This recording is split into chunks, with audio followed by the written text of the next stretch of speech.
Aloha guys, this is JRTV Hawaii, in search of a great marriage, new ideas, and world peace. Today I'm here to consider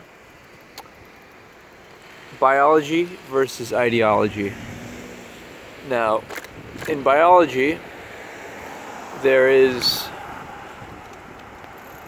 are instincts in which men may pursue women for certain qualities, such as having excesses of fat in certain areas, and then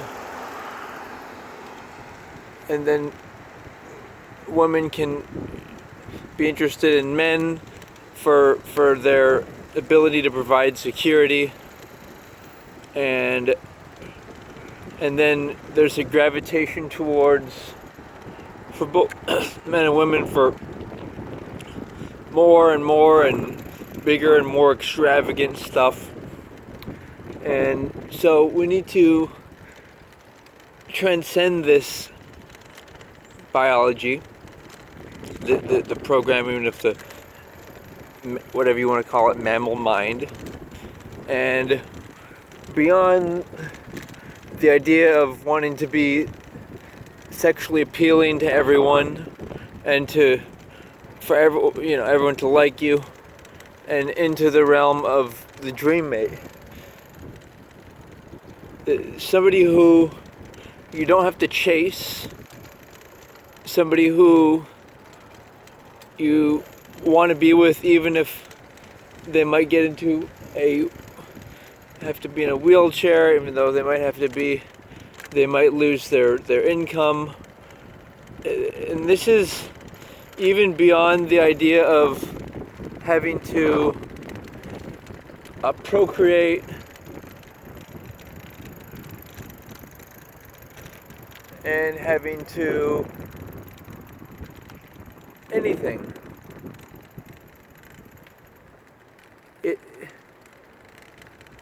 Anything that goes on in the physical realm, it's sexuality, it's sexual activity, it's all energy. All right, and it's like, how do you want that energy to flow? Do you want to give it to somebody who's your non-dream mate?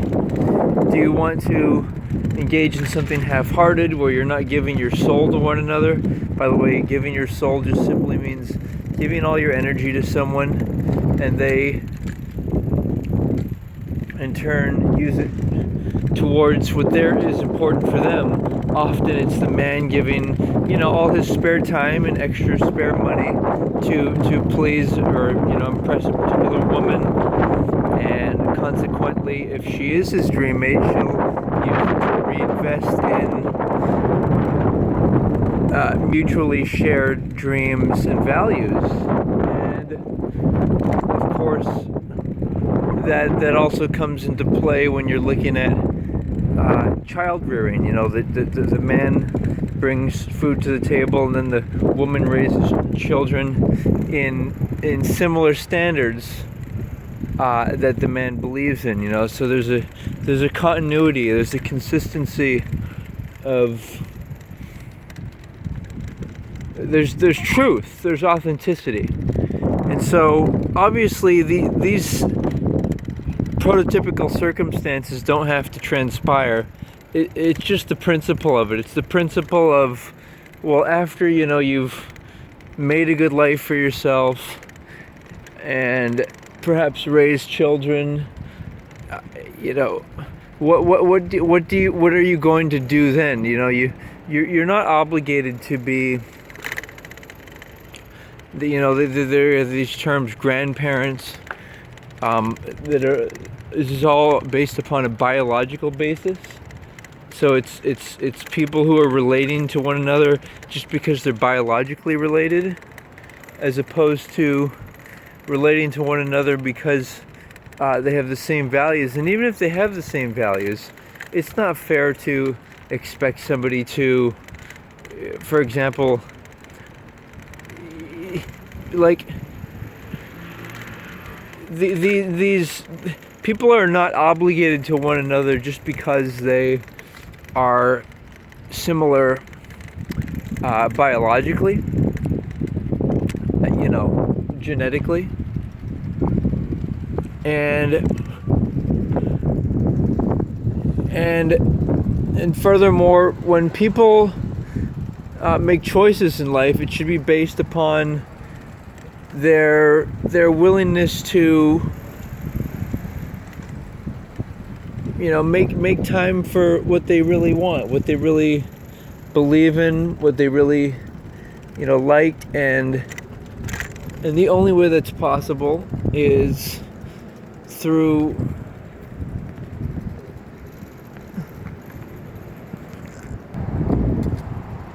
self-authority, not letting your basic needs, which is biology, not letting that rule over you needing that from somebody, others to meet those needs. No, you do it. It's in your power to meet them yourself, and not hope or expect that other people do it for you, because what that is that's wanting people to be your slaves. And the same goes with the second chakra, not wanting or expecting people to activate that second chakra for you. That's orgasm activation, masturbation. That can be done as an individual, and it should be, except if one is married and united. It should be done by yourself. If it's not, what ends up happening is you subject yourself to others. When you get emotional, other people can control you. And just the same with the third chakra, that's a sense of empowerment. Why would you hope some other people respect you, like you, if think about it like if somebody's your supervisor, or if somebody you work with, they're rude, and then they say something nice, then you feel good, but you don't want to depend upon what they do in order to feel good. Instead, you want to depend on your own voice, which means speaking aloud what you want, what your tasks are, being your own supervisor, playing these roles for yourself, being your own final authority, not labeling people a hierarchy above you, like father, grandmother, and such. All of this stuff, it's just gonna make you angry, make you feel like you're not your final authority, and that's not healthy for the subconscious. And so we transcend into ideology, the realm of what is important to you, and wanting people to want what they want. Don't want a person to pretend to like you. If people are different than you, label them as such, not better or lesser. And make it a point to just allow people to, like, you'd rather somebody, you don't want inauthentic people around you. Want real people, right? Want people to be honest and real, and don't let anyone get in your way between you and your dream mate. It's a process of, well, this is some serious art, guys. It's a process of preparing for, being ready for, and not making memories with anybody else. Because life is about memories, and you give up your soul if you do all the fun stuff you like to with one person, and then you quote unquote break up, and then guess what? You don't want to do any of that fun stuff anymore. You don't want to eat that food that you like, go to the places you like, dress like you dress, listen to what you listen to, because you shared those memories with someone. So don't share your DNA and your memories and your soul with anyone except your dream mate. Don't let relationships get in the way.